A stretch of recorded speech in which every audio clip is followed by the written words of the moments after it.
Okay, hi everyone.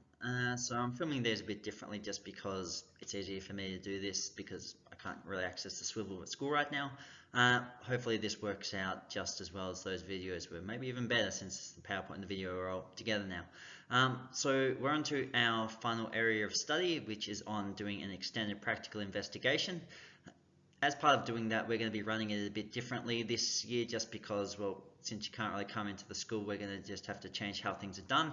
And if you look at the study design, you can see that previously you'd have to do the experiment and then write about it. This year we're just going to give you some data and you're just going to do a bit of an analysis of that. So that's going to be forthcoming. Before we get on to doing the actual experiment, there are about 3 lessons worth of content related to the experiment, stuff that you're going to need to know which is examinable, stuff that's going to have questions related to it. Now, on that point, I would have by now put up the question plan for this topic on Compass, but if you have a look at it, there aren't any questions really from your textbook that you're going to be answering. What you're going to need to rely on checkpoints. There are a few questions in there. There's a whole chapter devoted to the content of the practical investigation.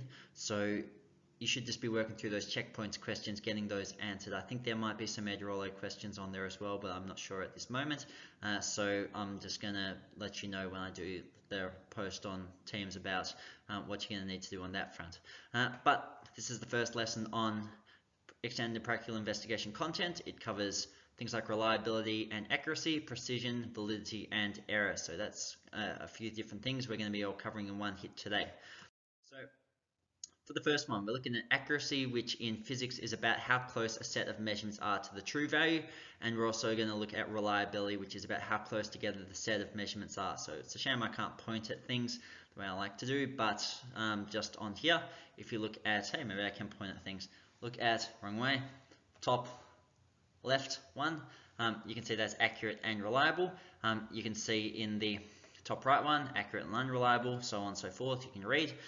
Basically, in the first one, it's accurate because all the points together are about where they want to be. They're about hitting in the middle, which is where you want to be in terms of the target. You want to be getting them in the middle, so that counts as accuracy. You can see the one in the top right, that's accurate as well, because if you took the average of all the points that are there, you would get something within the target. So both the top ones are accurate in the sense that taken all together, those points give you the result that you want to get, the target in the middle, the value you want to get. That's what accuracy is about. So just taking all those points, making sure that those measurements come together and give you the value you would want to get. You can see down the bottom left, those results are inaccurate, and down the bottom right as well, they're inaccurate, because in the bottom left, they all kind of miss the point, and in the bottom right, all the points taken together would be, not quite hitting the middle of that target, which is where you want it to be. So that's what accuracy is about. Reliability is just about how close together the set of measurements are. So in the first one, it's reliable because all the points are close together. Bottom left, they're all reliable because they're all close together still, even though they're missing the point.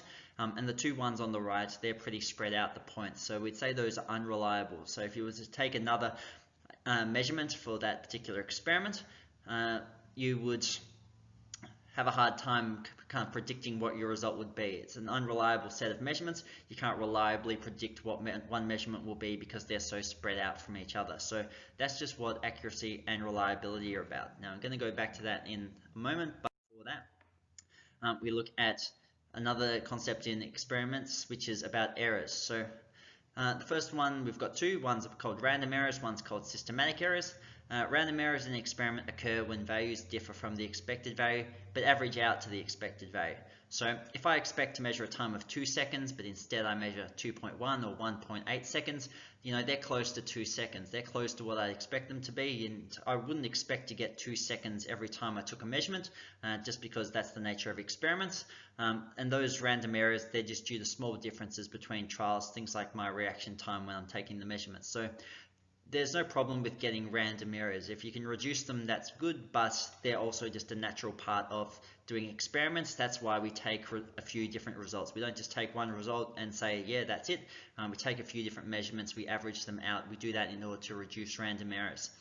Systematic errors, by contrast, they in an experiment occur when the results average out to a value other than the expected value. So my example is if I expect to measure 2 seconds for my experiment, but I'm measuring 5.1 seconds or 4.9 seconds, and they average out to 5, then that suggests that there's something wrong with my experiment. If I should be getting 2 seconds and I'm for some reason getting 5, that might be suggesting that, well, maybe the stopwatch is broken, or maybe my experiment hasn't been set up properly somehow. I'm not measuring what I expect to, what I should measure, because things haven't been set up properly. So that tells me there's a problem with my system. That's why it gets called a systematic error. Now, going back to my video's in the middle of that bottom right one. Hopefully that won't be a problem. But the idea is that when there's a large amount of random error, we're going to say that the results are unreliable. The more unreliable they are, the more spread out they are.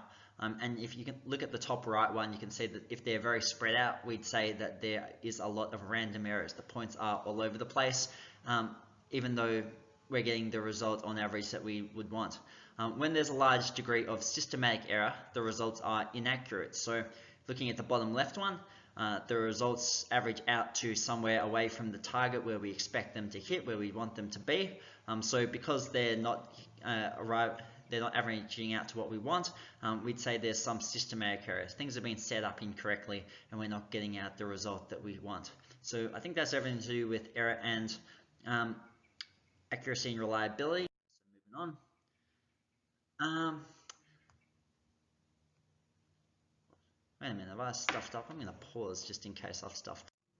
Okay, so good news. Apparently I didn't stuff up. So it says again, accuracy is a measure of how well an instrument measures what's intended to measure. That's a bit different to what I was saying before, but the concept is still the same. So in the picture up, it says that a good tape measure is going to measure that 16 centimeter or however long rod as being 16 centimeters.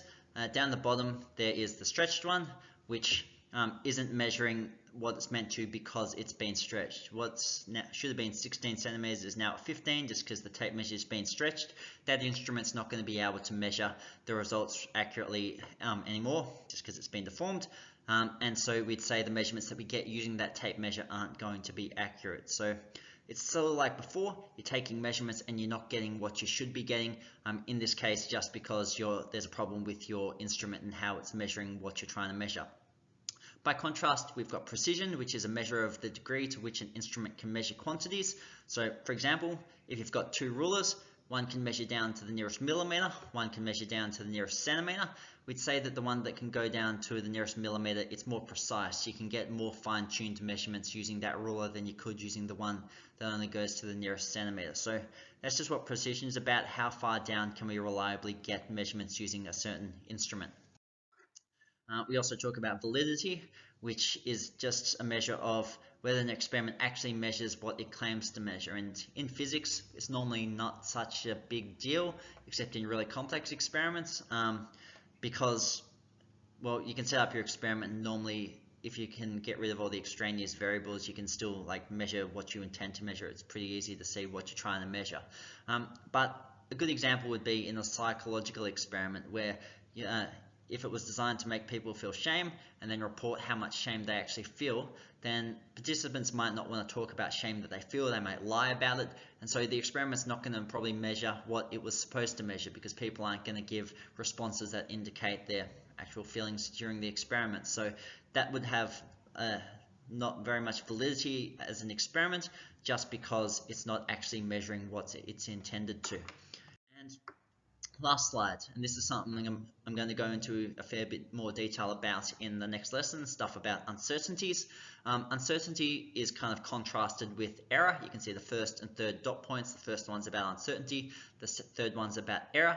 Normally those are two words that we often use interchangeably, but technically they have different definitions, and part of the study design is looking at what those definitions are and how they're different to each other. Uncertainty is a measure of the range within which measurements would be expected to fall. So if I've got a time measurement of 1.0 plus or minus 0.1 seconds, we would expect the measurements to fall within the range of 0.9 to 1.1 seconds. So going to cover this again in the next lesson, but the idea is it says 1.0 plus or minus 0.1, so that means from 1 second it could go plus 1 up or it could go minus 1 down. It could be between 1.1 or 0.9, so that's going to be my range that I can expect for my measurements to take based off that uncertainty of 0.1 seconds. By contrast, error is a measure of how much a measured value differs from the true value. So if I knew that a measurement of time should produce a result of exactly 1 second, and my measurement instead was 1.2 seconds, there'd be an error of 0.2 seconds. That's how far off I am in my measurement from what my true value should be. If I know I'm supposed to be getting 1 and I get it 0.2 off, my error would just be 0.2. So that's going to be all the stuff that there is for today. There, like I said, are going to be some checkpoints questions that you're going to be having to give a go. And just like normal checkpoints questions, work solutions are available on Compass under the physics page. So if you're not sure how to answer a question, you should be going there and checking that out. And you can see exactly which questions you need to do by going to the question plan, which is going to be available on Compass. So hopefully everything's going to be good on that front.